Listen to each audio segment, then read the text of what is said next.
S block elements. S block elements, in this S block elements, we'll talk about all the elements which belong to the S block. S block is the first block of the periodic table.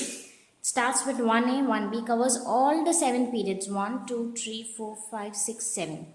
So there are two groups, basically group 1 and group 2. So group 1, as you can see here, is known as alkali metals. Group 2 is known as alkaline earth metals. We'll see all the elements of each group wise. So we'll first start with the group 1. Group 1 contains of hydrogen. Again, hydrogen can be a part of S block or it can be a part of halogens.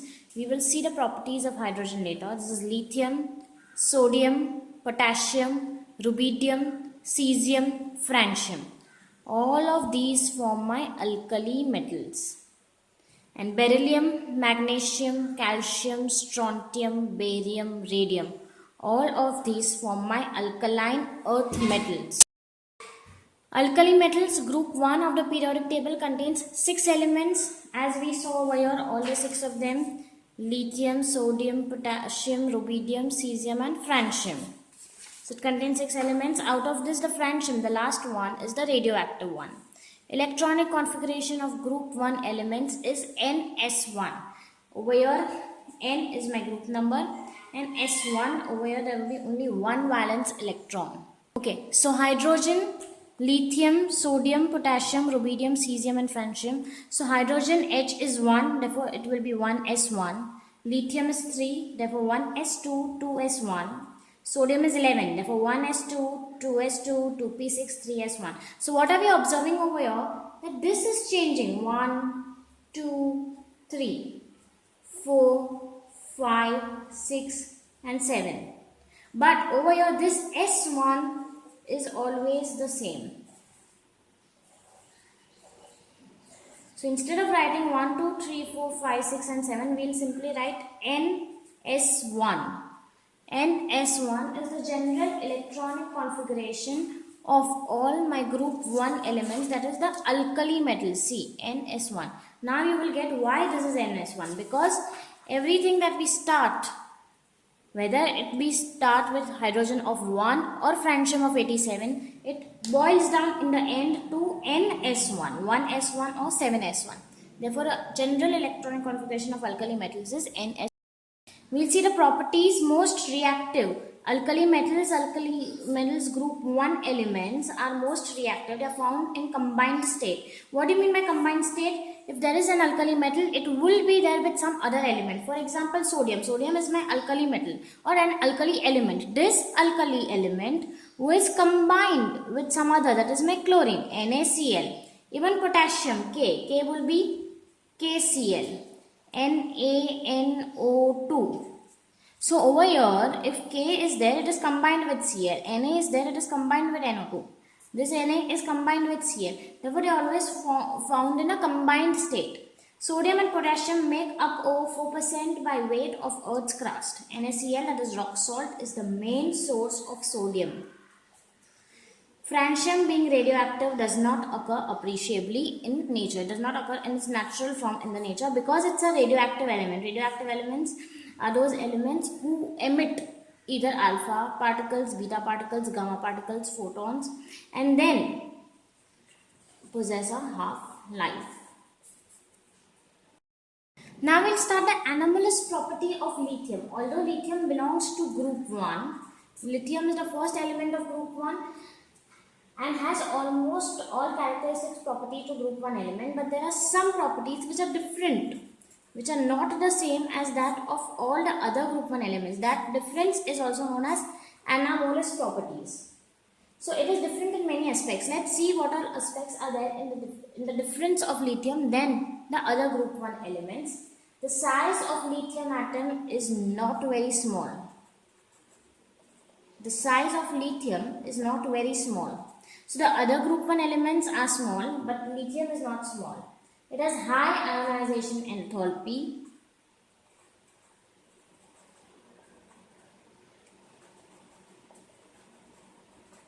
And low electropositive character.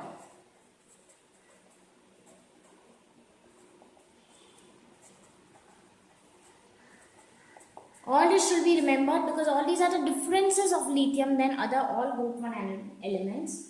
Due to small size and high nuclear charge, lithium, its polarizing power is quite high, which results in covalent character of compounds. Therefore, it has a covalent character.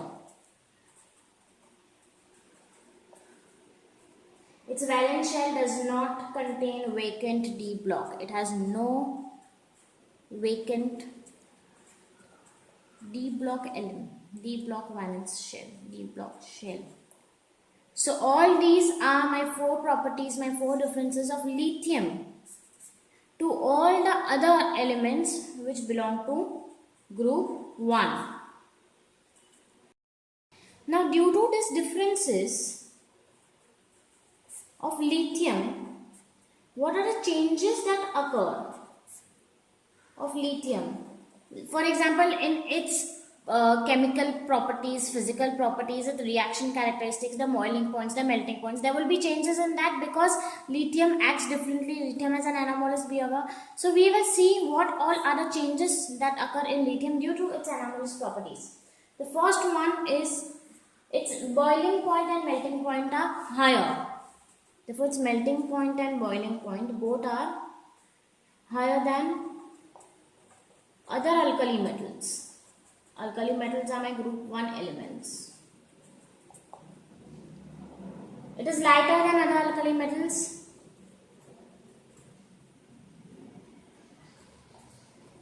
So these are the results that are happening because of its anomalous behavior. It is comparatively harder than all other alkali metals. Lithium does not get tarnished easily. What do you mean by tarnish? Tarnish means getting worn off. Getting worn off. The shine of it does not go easily. It does not get tarnished easily. So all these are the properties, or all these are the results of its anomalous behavior. So its boiling point and melting point will be higher than other alkali metals. It is lighter, harder, and does not get tarnished easily. Another thing that we learn right now will be a diagonal relationship. What do you mean by diagonal relationship? Diagonal relationship is a relationship between 2 diagonals, that is lithium and magnesium. So this lithium and magnesium, both of them have a diagonal relationship. Now we just saw the difference between the relationship. We just saw the difference between lithium and all other alkali earth metals. We saw the anomalous behavior of lithium and how it differs from all other metals. But it does not differ from magnesium. That is, lithium will resemble magnesium. And this is known as the diagonal relationship. Due to the small size, lithium differs from other alkali metals but resembles magnesium because its size is closer to magnesium. So the size of lithium is almost equal to the size of magnesium. This type of relationship between the 2 diagonal placed elements is known as diagonal relationship. Okay, so now my atomic radius of lithium is 152 atomic radius and of magnesium is 160. So it is almost near, 152 picometers and 160 picometers. So it is almost near, and the ionic radius is over here at 76 ionic radius, and ionic radius over here is 72. Again, this is almost the same. Therefore, lithium and magnesium have almost similar electronegative properties. They have the same polarizing powers and the electronegative properties. This is because of the diagonal relationship both of them possess. Because of this diagonal relationship, they will have almost the same melting points, boiling points. They both are sparingly soluble in water, whereas all the other alkali metals are really good in solubility in terms with respect to water, but both of them, lithium and magnesium, are sparingly soluble in water. The bicarbonates of lithium and magnesium do not exist in solid state. It only exists in the solution state.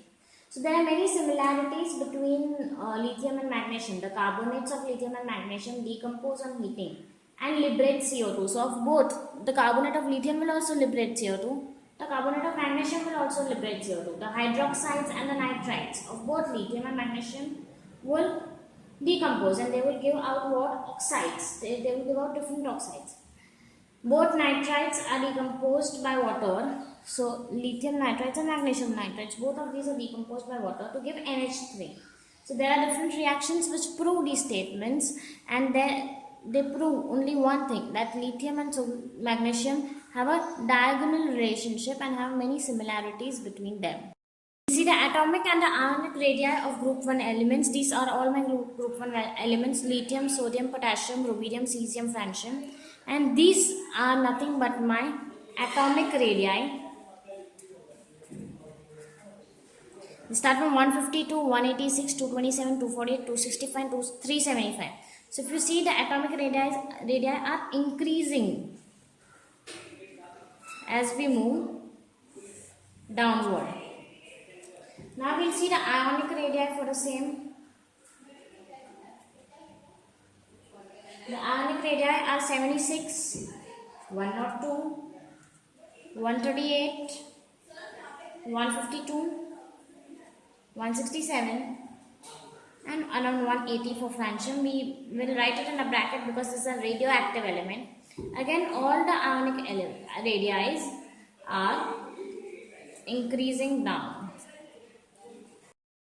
The ionization enthalpies, when you talk about the ionization enthalpies, they will decrease for both atomic as well as ionic. Ionization enthalpy.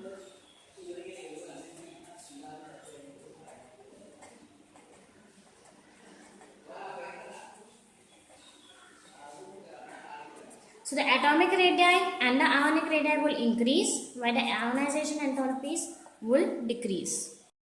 We'll start with group 2 elements. Group 2 elements are also known as alkaline earth metals. Alkaline earth metals are all of these which come in group 2. Beryllium, magnesium, calcium, strontium, barium and radium.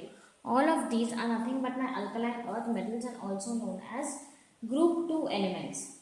The oxides of three members, that is calcium, strontium and barium, were known much earlier than the metals themselves. Means that I knew calcium oxide, strontium oxide, barium oxide. All of these were known much before the metal itself, that is the calcium, strontium or barium itself were known. These oxides were alkaline in nature and existed in the earth, and they were known as alkaline earth metals. As it is written over here, these metals are alkaline earth metals. Alkaline earth metals. Now moving on to the general electronic configuration.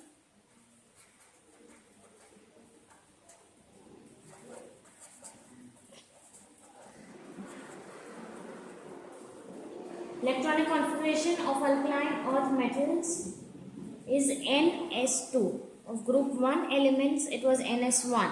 Of group 2 elements, it is NS2. Again, N, the period will keep on changing, but the last shell will be S2. An alkaline earth metal has the last electron or the outermost electron that enters the NS orbital of the atom. Thus, the electronic configuration of outermost shell of the elements of group 2 is NS2, where N represents the valence shell. We can just have a look at a couple of examples. Let's start with beryllium. Beryllium is 4. So 4 will be 1s2, 2s2. Magnesium Mg is 12.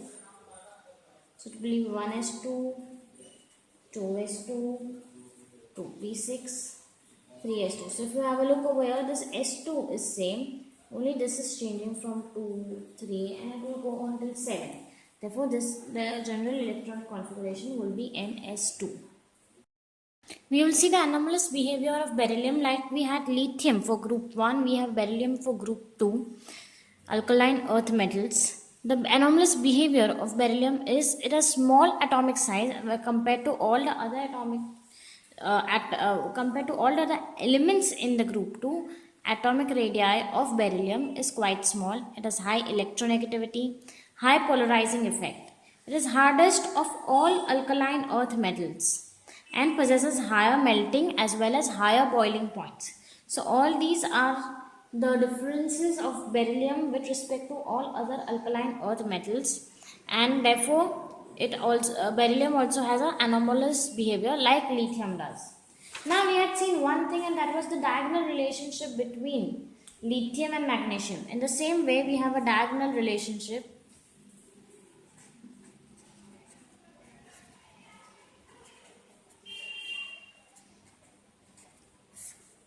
between group 2, the beryllium of group 2, this is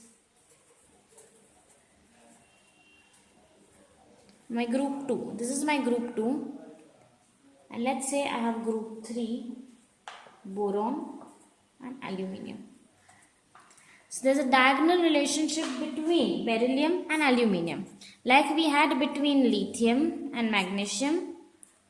The same way we have between beryllium and aluminium. Therefore, beryllium and aluminium, both of them will be resembling each other. Beryllium differs from other alkali metals but resembles aluminium. This type of relationship between diagonally placed elements is known as diagonal relationship. So both of them form covalent compounds having low melting points and are soluble in organic solvents. Unlike other alkaline earth metals, both aluminium and beryllium are not easily attacked by air. Whereas all of these are easily attacked by air, but beryllium and aluminium are not easily attacked by air. The electronegativity values of both the elements are same, that is almost equal to 1.5.